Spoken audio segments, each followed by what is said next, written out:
ಹೇ ರವಿ, ಎಲ್ಲಿದ್ದೀಯಾ? ಸ್ವಲ್ಪ ಒಳಗೆ ಬಾ ಎಂಬ ತನ್ನ ಗಂಡನ ಧ್ವನಿ ಕೇಳಿ ಎಚ್ಚರಗೊಂಡಳು ಸೀಮಾ. ಮಧ್ಯಾಹ್ನ ಊಟ ಮುಗಿಸಿ ಬೆಡ್ರೂಮಿನಲ್ಲಿ ಒರಗಿಕೊಂಡಿದ್ದ ಸೀಮಾ ಹಾಗೆಯೇ ನಿದ್ದೆಗೆ ಜಾರಿದ್ದಳು.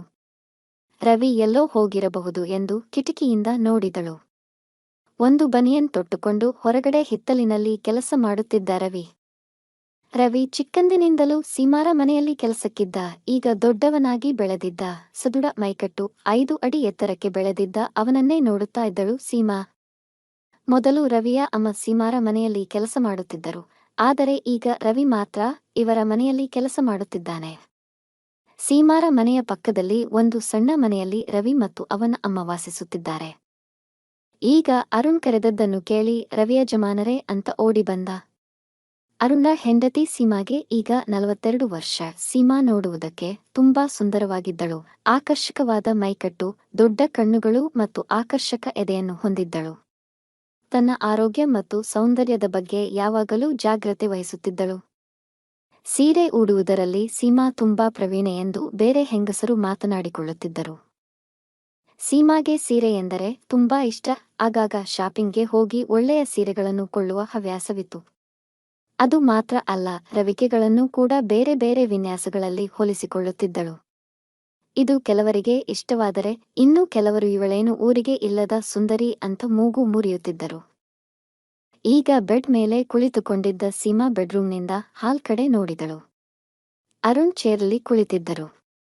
ರವಿಯನ್ನು ಕರೆದು ಟಿವಿ ನೋಡುತ್ತಾ ಸ್ವಲ್ಪ ಕಾಲು ನೋವಿದೆ, ಒತ್ತಿ ಕೊಡ್ತೀಯಾ ಅಂತ ಕೇಳುತ್ತಾ ಕಾಲನ್ನು ಟೀಪಾಯ್ ಮೇಲೆ ಇಟ್ಟರು. ರವಿ ನೆಲದ ಮೇಲೆ ಕುಳಿತು ಅರುಣ್ ಅವರ ಕಾಲಿಗೆ ಮಸಾಜ್ ಮಾಡಿಕೊಡುತ್ತಿದ್ದ. ಹಾಗೆ ರವಿಯ ದೃಷ್ಟಿ ಬೆಡ್ರೂಮ್ನ ಒಳಗಡೆ ಹೋಯಿತು. ನಿದ್ದೆಯಿಂದ ಎದ್ದು ಬೆಡ್ ಮೇಲೆ ಕುಳಿತಿರುವ ಸೀಮಾರ ಸೆರಗು ಜಾರಿ ಹೋಗಿತ್ತು. ಅದರಿಂದ ಅವಳ ಆಂತರಿಕ ಸೌಂದರ್ಯ ಚೆನ್ನಾಗಿ ಕಾಣಿಸುತ್ತಿತ್ತು. ರವಿಯ ಕಣ್ಣಿಗೆ ಅದು ಬಿದ್ದಾಗ ಮೈಮರೆತು ನೋಡುತ್ತಾ ಮಸಾಜ್ ಕೆಲಸವನ್ನು ಮುಂದುವರೆಸಿದ. ಅವನು ನೋಡುತ್ತಿರುವುದನ್ನು ಕಂಡಳು ಸೀಮಾ. ಯಾವತ್ತೂ ನೋಡಿರದ ರೀತಿಯಲ್ಲಿ ತನ್ನನ್ನು ಯಾಕೆ ನೋಡುತ್ತಿದ್ದಾನೆ ಅಂತ ಸೀಮಾ ಯೋಚಿಸಿದಳು. ಆಗ ತನ್ನ ಸೆರಗು ಜಾರಿರುವುದು ಗೊತ್ತಾಯಿತು. ಅದನ್ನು ಕೂಡಲೇ ಸರಿಪಡಿಸಿಕೊಳ್ಳಲು ಎದ್ದು ನಿಂತಳು. ರವಿ ಅವಳನ್ನೇ ನೋಡುತ್ತಾ ಇದ್ದ. ಎದ್ದು ನಿಂತಾಗ ಅವಳ ಸೊಂಟ ಸೀರೆಯ ಮರೆಯಲ್ಲಿ ಚೆನ್ನಾಗಿ ಕಾಣಿಸುತ್ತಿತ್ತು.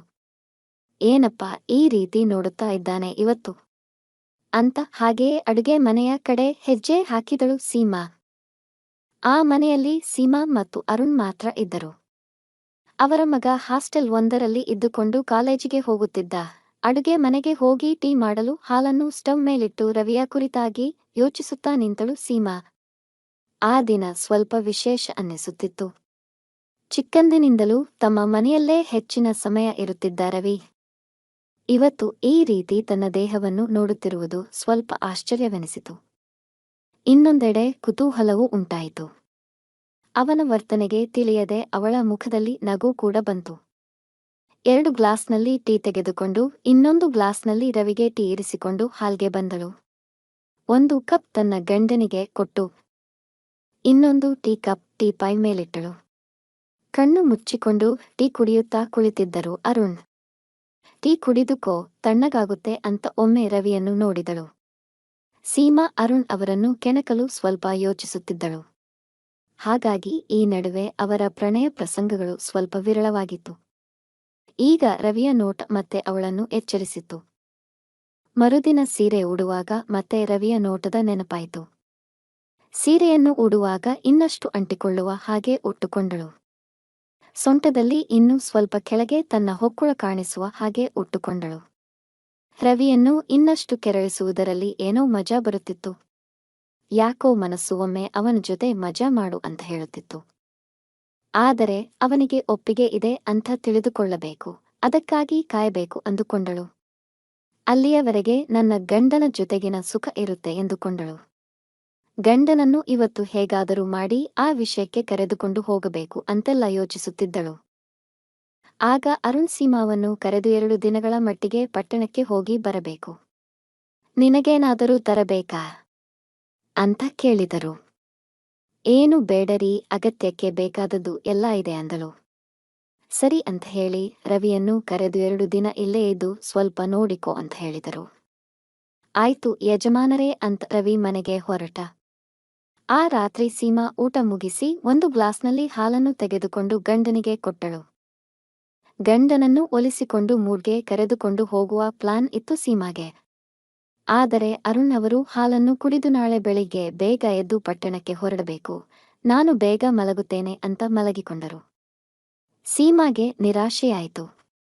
ನಿದ್ದೆ ಮಾಡಲು ಯತ್ನಿಸಿದರೂ ಬೇಗ ಬೆಡ್ರೂಮ್ನು ಸೇರಿಕೊಂಡು ತನ್ನ ಸೀರೆಯನ್ನು ಬಿಚ್ಚಿ ನಿಂತಳು ಸೀಮಾ. ಅವಳ ಅಂದವನ್ನು ಕಾಣಲು ರವಿಗೆ 2 ಕಣ್ಣು ಸಾಲದಾಯಿತು. ಈ ವಯಸ್ಸಿನಲ್ಲೂ ಇವರ ಸೌಂದರ್ಯ ಅದ್ಭುತ ಅಂತ ನೋಡುತ್ತಿದ್ದ ಇಬ್ಬರೂ ಆನಂದಿಸುತ್ತಿದ್ದರು. ಆದರೆ ಅವರಿಗೆ ತಿಳಿಯದ ಒಂದು ವಿಷಯ ಅಲ್ಲಿ ನಡೆಯುತ್ತಿತ್ತು. ಅವರಿಬ್ಬರ ಆಟವನ್ನು ಅವರಿಗೆ ಗೊತ್ತಾಗದಂತೆ ಒಬ್ಬ ವ್ಯಕ್ತಿ ಕಿಟಕಿಯಿಂದ ನೋಡುತ್ತಿದ್ದ. ಅರುಣ್ ಅವರು ಬಸ್ ಸ್ಟ್ಯಾಂಡ್ಗೆ ಹೋದಾಗಲೇ ಅವರಿಗೆ ತಿಳಿಯಿತು. ಆ ದಿನ ಮುಷ್ಕರ ಇರುವುದರಿಂದ ಯಾವುದೇ ಬಸ್ ಸಂಚರಿಸುತ್ತಿರಲಿಲ್ಲ. ಸ್ವಲ್ಪ ಹೊತ್ತು ಕಾಯ್ದು ಕೂಡಲೇ ಮನೆ ಕಡೆ ಹೆಜ್ಜೆ ಹಾಕಿದ್ದರು. ಮನೆಗೆ ಬಂದಾಗ ಹಾಲ್ ಬಾಗಿಲು ತೆರೆದಿತ್ತು. ರವಿ ಎಲ್ಲಿಗೆ ಹೋದ ಅಂತ ಹುಡುಕುತ್ತಿದ್ದವರಿಗೆ ಅವನು ಕಾಣಿಸಲಿಲ್ಲ. ಹೊರಗಡೆ ಎಲ್ಲಿಯೂ ಇಲ್ಲದಿದ್ದಾಗ ಬೆಡ್ರೂಮ್ ಕಡೆ ಅವರ ಗಮನ ಹೋಗಿತ್ತು. ಕಿಟಕಿಯಿಂದ ನೋಡಿದರೆ ರವಿ ಸೀಮಾರ ಜೊತೆ ರೊಮ್ಯಾನ್ಸ್ಗೆ ಇಳಿದಿದ್ದ. ಎಲ್ಲವನ್ನೂ ಅರ್ಥ ಮಾಡಿಕೊಂಡ ಮೇಲೆ ಒಮ್ಮೆಲೆ ಇಬ್ಬರನ್ನು ಕೊಂದು ಬಿಡೋಣ ಅನ್ನುವಷ್ಟು ಕೋಪ ಬಂದಿತ್ತು. ಆದರೆ ಅದನ್ನು ಸೈರಿಸಿಕೊಂಡು ತಪ್ಪು ಯಾರದ್ದು ಅಂತ ನೋಡಬೇಕು. ಸೀಮಾಳೆ ಅವನನ್ನು ಕರೆಸಿಕೊಂಡಳೋ ಅಥವಾ ರವಿ ಅವಳ ತಲೆ ಕೆಡಿಸಿ ಈ ಕೆಲಸಕ್ಕೆ ಇಳಿದಿದ್ದಾನಾ ಅಂತ ಸುಮ್ಮನಾದರು. ಅದನ್ನು ತಿಳಿಯಬೇಕು ಅಂದುಕೊಂಡು ಅವರನ್ನು ನೋಡುತ್ತಾ ನಿಂತರು. ಅವರ ಕೋಪ ಸ್ವಲ್ಪ ಕಡಿಮೆಯಾಯಿತು. ಒಂದು ವೇಳೆ ಕೋಪದ ಕೈಗೆ ಬುದ್ಧಿಯನ್ನು ಕೊಟ್ಟಿದ್ದರೆ ಸಿಟ್ಟಿನ ಆವೇಶದಲ್ಲಿ ಏನು ಬೇಕಾದರೂ ಆಗಬಹುದಿತ್ತು. ಕತೆ ಇಲ್ಲಿಗೆ ಮುಗಿಯುತ್ತದೆ.